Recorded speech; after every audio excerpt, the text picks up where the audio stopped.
दरम्यान विरोधकांनी उमेदवारांच्या बिनविरोध निवडीविरोधात आवाज उठवला असून त्यावरून निवडणूक आयोगासह भाजपवर निशाणा साधण्यात आला। विरोधकांच्या टीकेवर भाजप नेते बावनकुळेंनी पलटवार केलाय।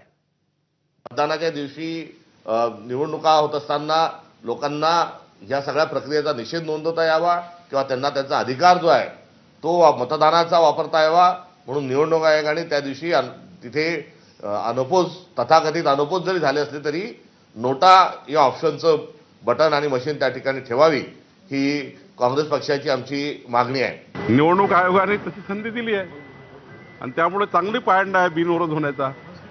एखाद्या ठिकाणी निवडणूक होत नसेल आणि बिनविरोध होत असेल तर त्या ठिकाणी हा चांगला पायंडा लोकशाहीमध्ये आहे। आम्ही कुठेही विरोध केला नाही आहे, कुठेही विरोध केला नाही आहे। बिनविरोध लोक निवडून आले तर ही लोकशाहीमध्ये चांगला आहे। मला तर वाटतं की निवडणूक आयोगानेच पहिले जी भूमिका घेतली होती की आम्ही सगळी चौकशी लावू आणि मग त्यांनी पुन्हा बॅकआउट केलं। निवडणूक आयोगाबद्दलचा संशय तर अजून पुन्हा वाढला। या सगळ्या घडामोडीमध्ये निवडणूक आयोग आहे का हा सुद्धा मुद्दा या ठिकाणी स्पष्ट होते आहे आणि म्हणून याला आता खरं तर जन आंदोलनच हा याला एक पर्याय आहे।